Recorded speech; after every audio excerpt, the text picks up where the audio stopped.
the distinguished Indian scholar and academic Dr. Mushirul Hasan, Director General, National Archives of India, New Delhi. Dr. Hasan was elected President of the Indian History Congress in 2002. He has held visiting professorships at the universities of Rome, Virginia, Hungary, and at the Maison des Sciences de l'Homme, Paris, as well as the International Institute of Languages and Civilizations. We welcome him to this book launch. I'd also like to briefly tell you about our author, Sayyid Hasan Khan. He's been a political and peace activist throughout his life. He's an active member of anti-war coalition based in London, opposing America's wars in the Middle East and Afghanistan. Earlier, he had been with the British Vietnam Committee and visited Hanoi and Saigon in the 1960s as part of the campaign to end the war in Vietnam. Thank you. Well, welcome, ladies and gentlemen, to the launch of this very important book, which I'm sure you've all seen at the exhibition. I have very great pleasure in moderating the discussion on this book, particularly because I have had the privilege of knowing Khan Sahib for a long time. I have met him many times in Delhi and perhaps once or twice in London and perhaps only once in Pakistan. And I have very pleasant memories of all those meetings. Khan Sahib is one of those people. In fact, this morning when I was in another panel talking about history writing and so on, I was trying to underline the fact that it is important at this juncture, and Professor Mubarak Ali was also present in that panel. He was a speaker too. I was trying to underline the fact that it is time that we get together and look at our shared past rather than the divided past. The divided past, of course, is a familiar story of conflict of cultures and civilizations, and that's the basis of the two-nation theory. But we need to move beyond that theory, and we need to introduce to our new generation what we have shared in the past. Let's forget about partition and why it happened and why it didn't happen and whether it was avoidable or not avoidable. Let the Aisha Jalals of the world write on that, along with many others, and they have already written. Let us move beyond that.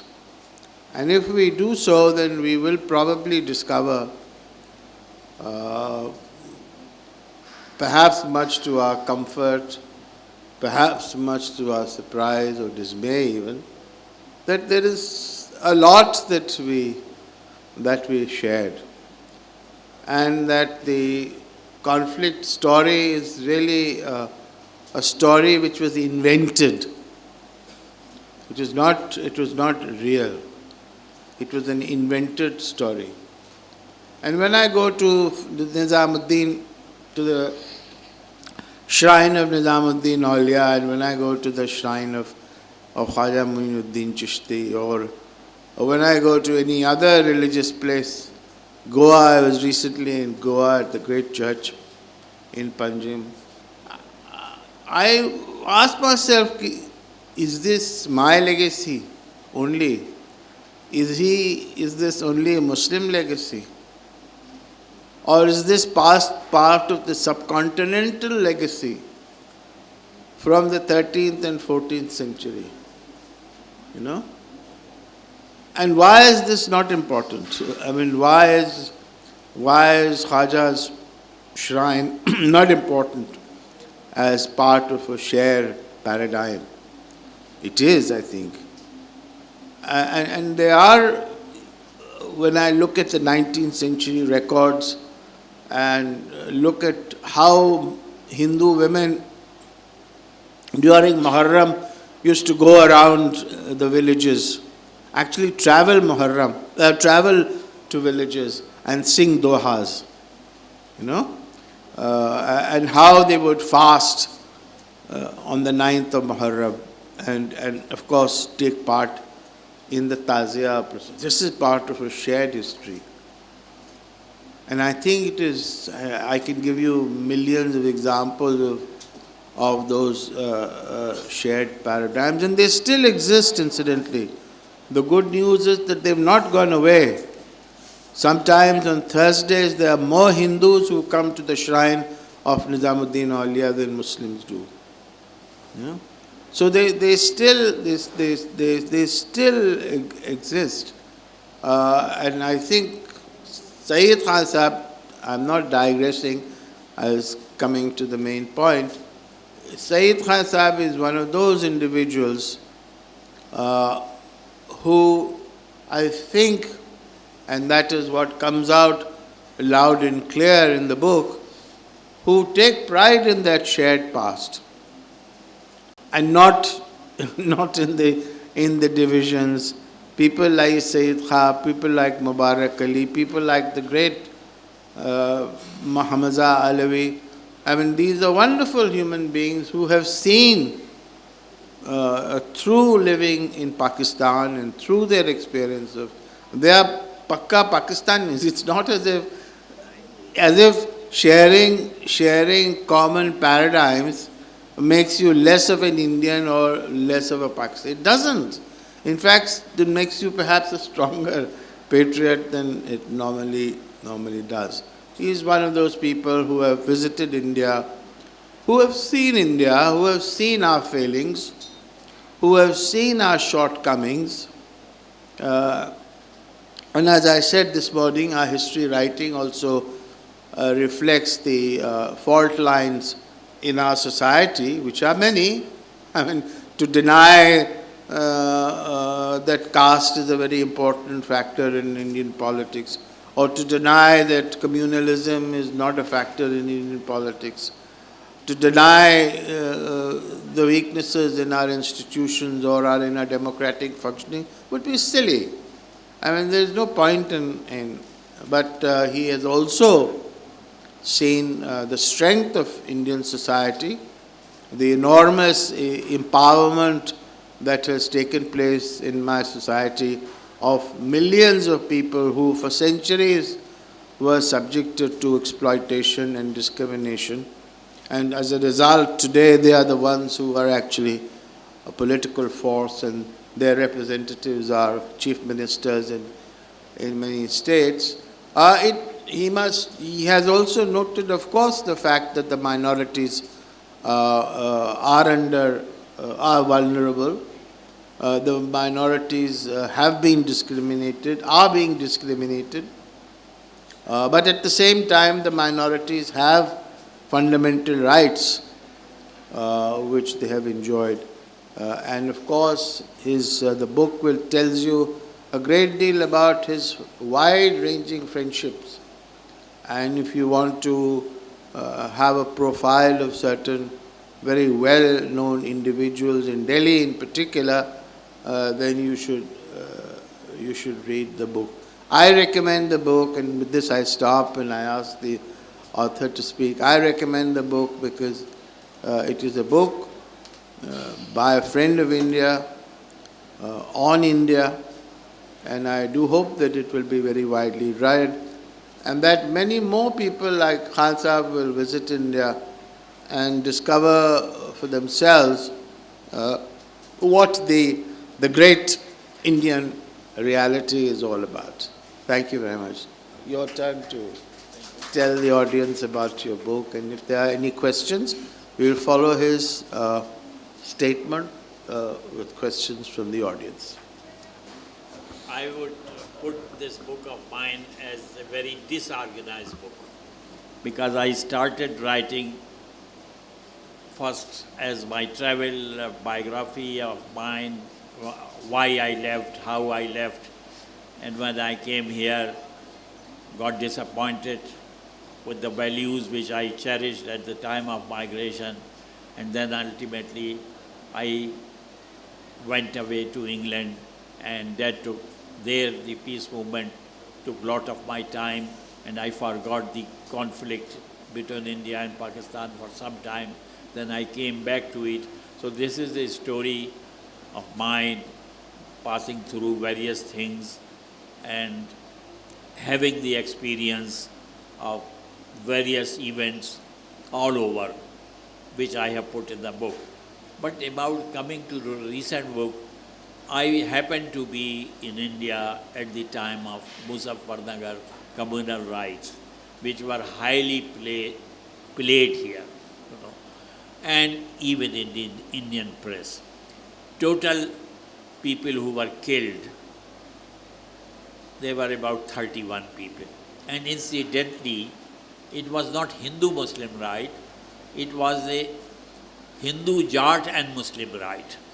There was a combination which Chaudhry Charan Singh, a Prime Minister of India, put for some time. That was the Jat and Muslim combination in UP. And they said that this combination will win all the time the elections in UP. At least in Western UP, it was a very powerful combination. So these rights were engineered to break this combination. The Hindu go to BJP and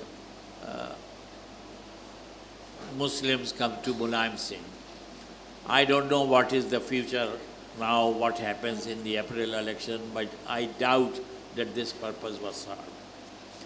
Here we are facing another problem, which I have rarely touched it, is that 700, 800 years, or rather 1,000 years of Hindu-Muslim civilization is being destroyed in Pakistan. After sidelining the minorities in Pakistan, we are creating minorities among ourselves. And now Muslims, I saw one Islam when I came to this country. On the marginal we talked, there was Shia Sunni, but that was just on the marginal thing. Now there are about dozens of Islam who are prepared to kill each other because no minority is left. So we have to find out a minority among ourselves and to kill it. So this is the problem which we are facing. I don't know. I heard some very brave people speaking here about the minority. And I was having this argument with Mr. Gandhi last night. And he was very nice towards Pakistan and this and that. I said, please don't be nice, because don't patronize. Because the whole thing is this, that you people say good things about Pakistan and then people quote your name all the time. And you know it in the heart of hearts, that is not the exact story. I asked him, I said that communalism, more and more, each year I go, I find Hindu middle class more communal. But what is heartening is that equally aggressive secular forces are fighting that communalism. Unfortunately, we do not have that position. He mentioned, no, there is Asma Jahangir is there. I said, yes, she is there, but how many are there? And then the law is not protecting the minorities. You have at least the law. You may not implement the secular law, but the founding fathers of India had the secular constitution where it is equality between man. In our constitution, there is no equality, and nobody is prepared to accept it. In our written constitution, there is no equality among citizens. So these are the problems which we are facing. I don't know where it will end. And already stage has come that Muslims are killing Muslims. We are not finding anybody else to kill. And I have a feeling that if they will have any question, I think. Please. So if there are any comments, questions, please feel free to ask. Yes, sir.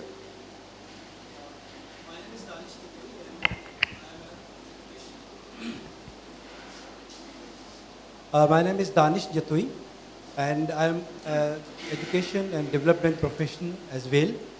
I have been working with the young people in Pakistan and India, interacting and providing them opportunity to talk to each other on video conferences since last 3 years. I have realized that people-to-people diplomacy is very important between two countries. My question here is that we are realizing that the two nations, two countries are the realities of the history, and do we need to give them opportunity to understand each other and to interact with each other, or we are interested on having more politics and writing more books and having more discussions on the subject of Pakistan and India? Thank you very much. बताइए. इस पे क्या बतलाया जाए? हाँ.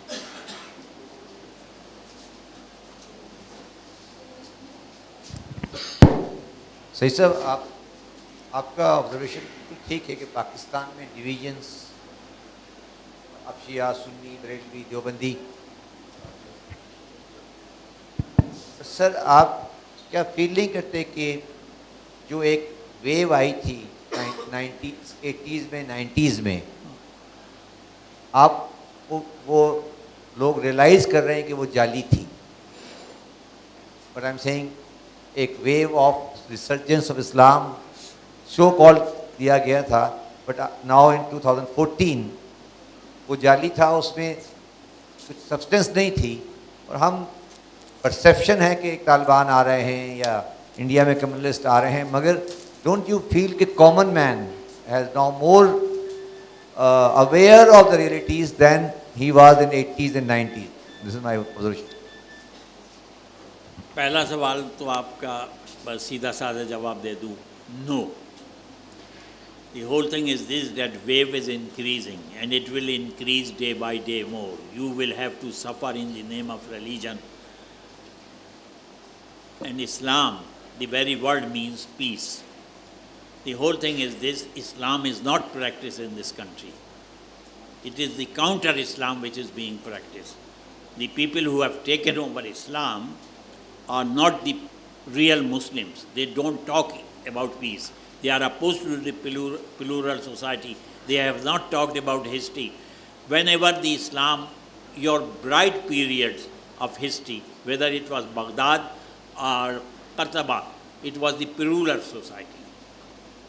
Nobody is told here that the Yahudi or Isai जो है उनका equal contribution है उस development में literature के स्पेन में और बगदाद में in the period. तो ये तो बताया ही नहीं जाता. हमारे यहाँ तो तारीख़ जो है वो पहले दिन से गलत पढ़ाई जा रही है. Suddenly I come from a generation who was 16-year-old, who knew partition, who knew Pakistan movement. मैं आया था उस जोश में यहाँ, मगर यहाँ आके क्या पता चला कि इकबाल ने सोचा, जिन्ना साहब ने बनाया. बात क्या है? बात ये हुई है सीधी सादी, जिन्ना साहब ने तो 46 तक में कैबिनेट मिशन प्लान एक्सेप्ट कर ली थी. प्लूरल वो कोई बात ही नहीं करता.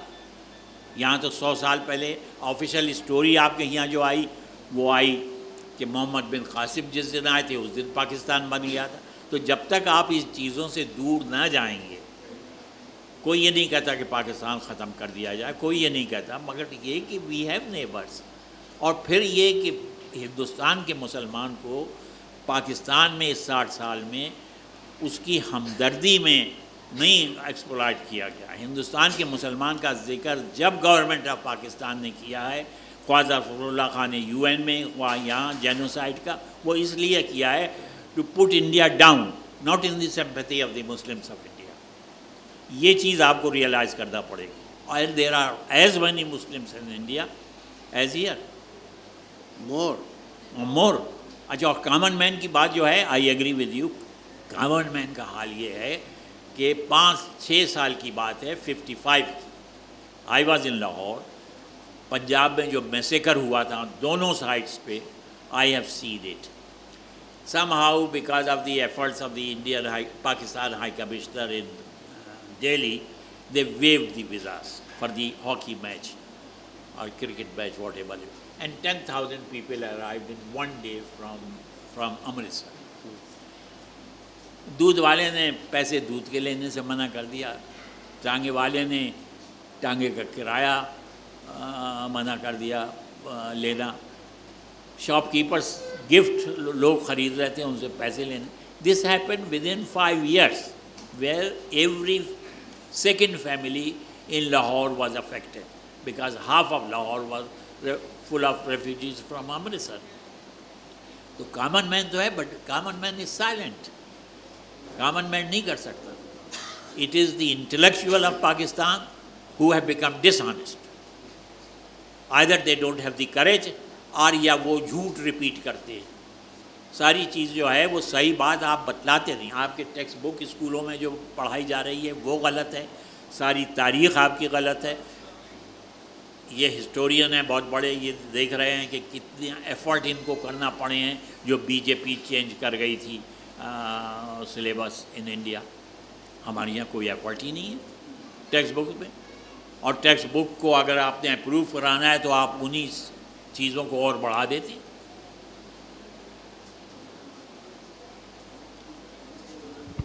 Sir, do you see any role of media, social media, electronic and print media in creation of tolerant society, liberal and tolerant society? There should be a role in the media, but everybody is earning money. So media talks about it, which people like it. They enjoy it. Advertisement and all this you see. There is no role of media. There is a partly there is a role of English press, but that is limited. There are organizations. Anybody from the back, पीछे से कोई सवाल पूछना चाहे तो.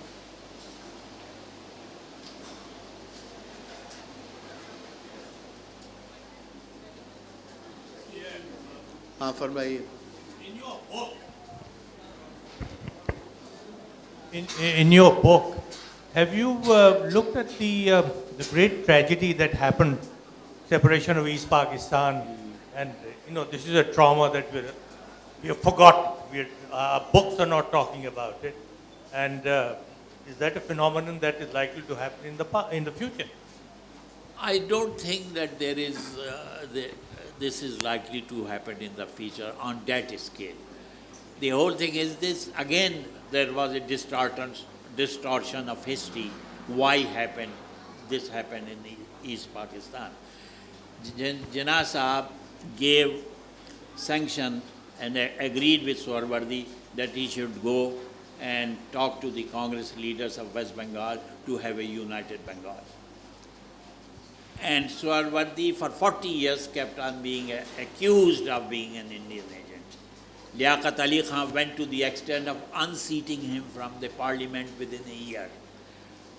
When the papers came out in England, then people came to know that Jinnah Sahab also wanted united Bengal. So that tragedy, Army and Bhutto tried to stop. Not the tragedy, they tried to stop the wishes of Bengal, and the tragedy is the result of it. There is no question of that sort of thing. It is again, there are a small minority, that was the majority community. So in that way it will not happen. It's a bigger tragedy has come over. Bigger tragedy is that Muslims are killing Muslims, which we are not realizing it. Every day Muslims are being killed. By whom? By Muslims.